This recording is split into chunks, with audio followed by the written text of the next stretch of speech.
놓을 수 없어 아픈 마음에게 부처님께서 들려주신 이야기. 삶이란 때때로 너무 무거워 온몸이 바닥으로 꺼져가는 것 같은 날들이 있습니다. 숨조차 가빠지고 세상의 말들이 칼날처럼 가슴에 꽂히며 마음속엔 끝내 꺼지지 않는 허무가 남습니다. 그럴 때 우리는 조용히 묻습니다. 이대로 괜찮은가요? 그런 날 한 제자가 있었습니다.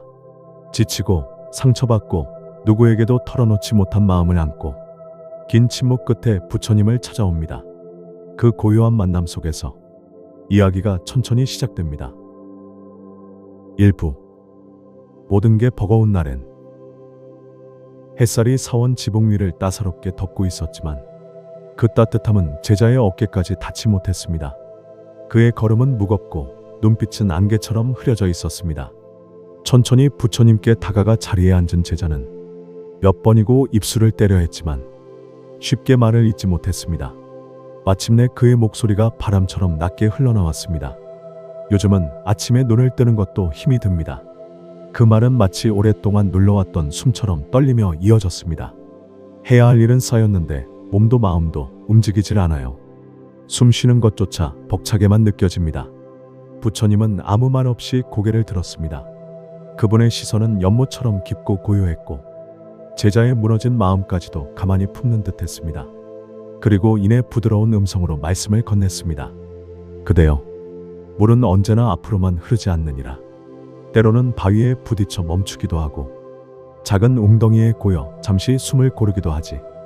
허나 그러한 순간들이 그 물을 약하게 만드는 것이 아니라 그 흐름을 더욱 깊고 맑게 하는 것이니라. 말씀은 바람결처럼 스며들어 제자의 굳은 어깨를 부드럽게 풀어주었습니다. 부끄러운 듯 고개를 떨군 제자가 조심스레 말을 이었습니다. 하지만 부처님, 저는 혹시 게을러진 건 아닌가, 나약해진 건 아닌가, 그런 생각이 듭니다. 이렇게 멈춰있는 내가 부끄럽습니다. 부처님은 조용히 고개를 저으며 빗살을 타고 흔들리는 나뭇잎을 바라보았습니다. 그대가 스스로를 부끄러워하는 그 마음, 그 또한 깨어있는 자의 마음이니라. 진정 게으른 이는 자신의 고통조차 들여다보려 하지 않느니라. 지금 그대가 멈춘 것은 무너진 것이 아니라 자신을 들여다보기 위한 순간이니라. 그 말에 제자의 숨결이 천천히 풀렸습니다. 고개를 들자 하늘에는 구름 한 점 없는 평온한 빛이 떠 있었습니다. 우리는 종종 멈춘 자신을 탓합니다. 하지만 멈춤은 방향을 잃은 것이 아니라 잠시 더 깊어지기 위한 고요입니다. 연꽃은 깊은 진흙 속에서도 피어나는 법이지요. 그대는 지금 어디쯤 멈춰 서 계신가요? 이제 멈춘 자리에서 다시 걷기 위해 잠시 숨을 고르던 제자는 마침내 그 마음의 끝에 있던 절박함과 마주합니다. 2부. 모든 걸 놓아버리고 싶은 날엔 사원의 뒤뜰 낡은 고목 아래 제자는 그늘진 나무 아래 앉아 있었습니다. 한낮의 햇살은 여전히 머리 위에 있었지만 그의 마음은 그 빛조차 닿지 않는 어둠 속에 머물러 있었습니다. 손끝을 꼭 쥐고 있던 그는 문득 하늘을 올려다보다가 지친 숨결 속에서 조용히 입을 열었습니다. 부처님, 이제는 모든 게 지칩니다. 그 말에는 수많은 침묵과 눈물이 담겨 있었습니다. 누군가에게 잘해도 돌아오는 건 침묵이고 열심히 살아도 아무도 알아주지 않습니다. 가끔은 그냥 다 놓아버리고 싶습니다. 살아있다는 사실조차 피곤하게만 느껴집니다. 그 말을 끝낸 순간 사원의 종소리가 멀리서 울려 퍼졌습니다. 그 울림은 마치 제자의 마음속 울음을 대신해주는 듯했습니다. 부처님은 그의 곁에 다가가 조용히 앉았습니다. 그분의 눈동자는 마치 바람 없는 호수처럼 잔잔했습니다. 그대여, 길을 걷다 넘어졌다고 해서 그 길 전체가 틀린 것은 아니니라. 지금 무너질 듯한 그 마음은 그대가 얼마나 오래도록 견뎌왔는지를 말해주는 증표이니라. 그 마음을 부정하지 말고 먼저 품어주어라. 그대는 충분히 애쓰며 살아왔느니라. 제자는 올듯한 눈으로 부처님을 바라보았습니다. 그러나 그 눈빛 속에는 조금씩 피어나는 안도의 기미가 보였습니다. 하지만 쉬는 것이 죄처럼 느껴집니다. 모두가 달려가고 있는데 나만 이렇게 멈춰 있는 것 같아서. 부처님은 고요한 웃음을 지으며 고개를 끄덕였습니다. 그대여, 하늘을 나는 새와 땅 위를 걷는 거북이가 어찌 같은 속도를 낼 수 있겠느냐. 모두가 달리는 듯 보이는 이 세상에서도 자신만의 속도로 걷는 이는 그 누구보다 먼 길을 가게 되느니라. 쉼은 도망이 아니라 고요 속에서 다시 살아내는 연습이니라. 우리는 때때로 끝이라고 믿은 곳에서 사실은 다시 숨을 쉬고 있었습니다. 놓고 싶던 마음, 버리고 싶던 하루 속에서도 우리는 아주 작고 조용하게 살아가고 있었습니다. 이제 제자는 또 하나의 질문을 꺼냅니다. 삶이 언젠가 끝날 수밖에 없다면 지금 이 순간은 무엇으로 채워야 할까요? 3부. 모두가 떠나는 삶에서 무엇을 남겨야 할까요? 햇살은 점점 누렇게 기울고 있었습니다. 시간은 조용히 흐르고 있었지만 제자의 마음속에는 오래된 질문 하나가 여전히 자리하고 있었습니다.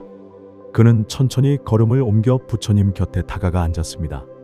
한동안 말없이 머물던 제자는 무릎 위에 얹은 손을 꼭 쥐며 조심스럽게 말을 꺼냈습니다.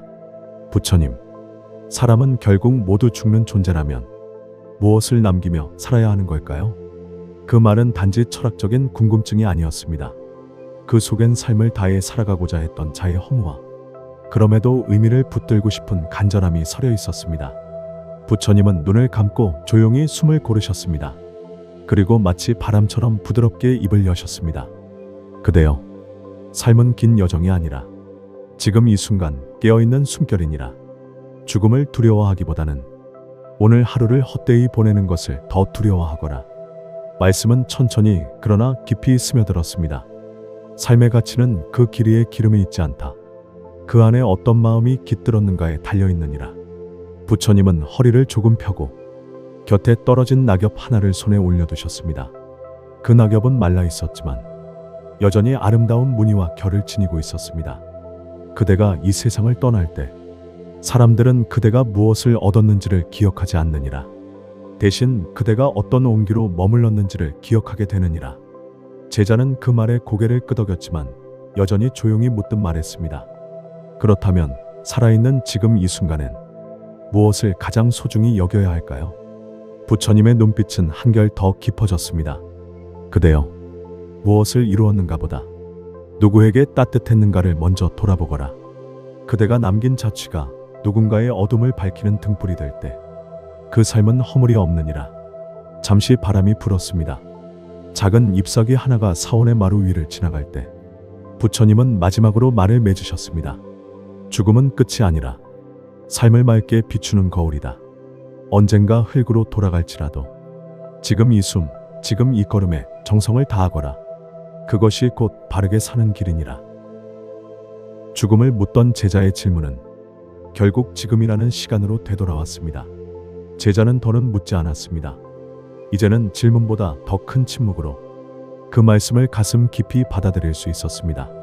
삶이란 무엇을 이루는 일이 아니라 누군가에게 어떤 존재로 남는가의 이야기.